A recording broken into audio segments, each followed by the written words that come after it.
Isaiah 62, verses 1 to 12. Through the Bible with J. Vernon McGee. Theme: the ambition of the Messiah for Israel, the anticipation for the Millennium, announcement for that future day. The yearning of the Messiah for these anticipated joys is before us in this chapter. And there ought to be a yearning in the hearts of believers for these joys. There is a danger today of believers looking for the coming of Christ to take us out of the world so we can get away from our problems. We use it as an escape mechanism. People get into real difficulty, and then they want the Lord to come and get them out of it. When I was attending seminary, one of my fellow students was a Canadian. He was a great fellow, but he did not have much of a sense of humor, and other students, myself included, enjoyed kidding him. On certain nights after dinner, he would go outside, look up into the sky, and say, "Oh, if only the Lord would come." He would say this on the nights just before he had Hebrew class the following day. Hebrew was a difficult class, and when he said he wished the Lord would come, what he was really saying was that he wished the Lord would come because he didn't want to study Hebrew.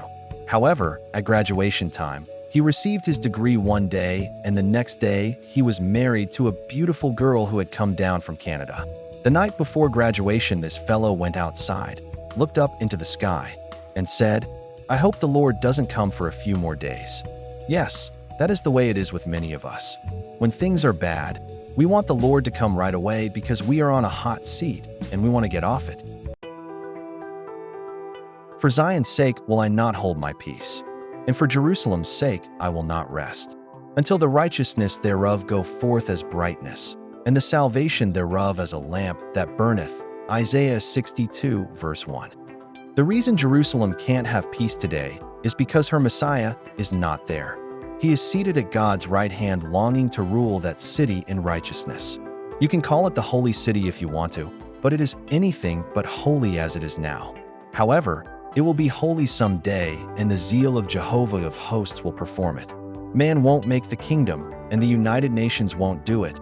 That is obvious now. I don't think that anyone can bring peace into the world but this one.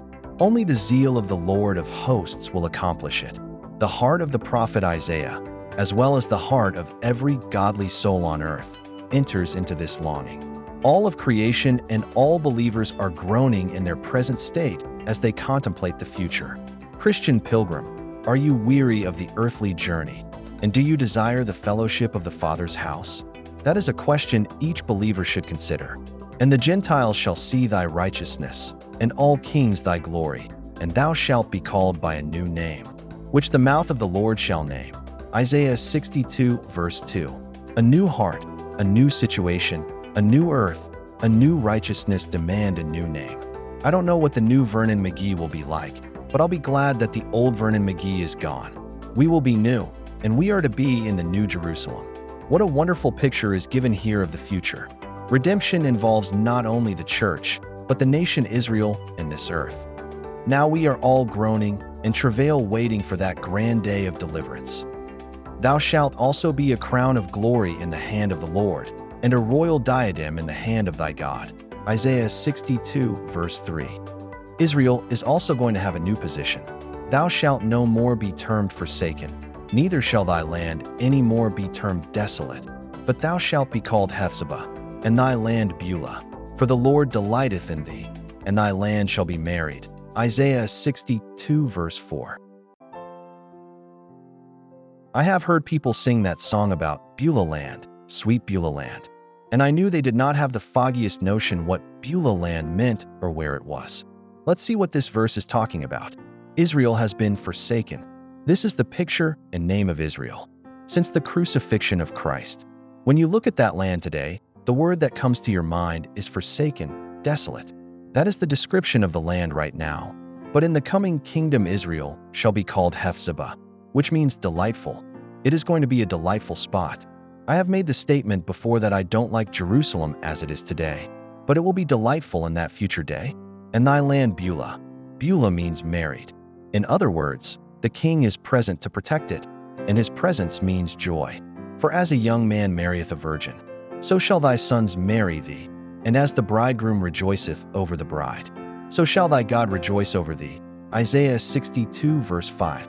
God will delight over Israel as a bridegroom delights over a bride. I have set watchmen upon thy walls, O Jerusalem, which shall never hold their peace day nor night. Ye that make mention of the Lord, keep not silence. Isaiah 62 verse 6. This longing is contagious. The thirsty soul longs to drink. Every right-thinking person can pray for the peace of Jerusalem and long for that day when there will be peace. And give him no rest, till he establish, until he make Jerusalem a praise in the earth. Isaiah 62 verse 7. God says that he will overturn, until he comes whose right it is to rule. Ezekiel 21 verse 27. Now, let's drop down to the announcement of the Lord for that future day. Behold, the Lord hath proclaimed unto the end of the world. Say ye to the daughter of Zion, Behold, thy salvation cometh. Behold, his reward is with him, and his work before him. Isaiah 62 verse 11. This announcement is pertinent for the present hour, as this verse indicates. The salvation of Israel is part of God's overall plan of salvation. We ought to present the gospel to every Israelite. The Messiah is their Savior today. And the second coming of Christ means the second coming of Christ to establish his kingdom on earth for these people. And they shall call them the holy people, the redeemed of the Lord. And thou shalt be called, sought out, a city not forsaken. Isaiah 62 verse 12. Israel cannot be called a holy people today. They are not redeemed today. Jerusalem is a forsaken city right now, but the day will come when things will be different.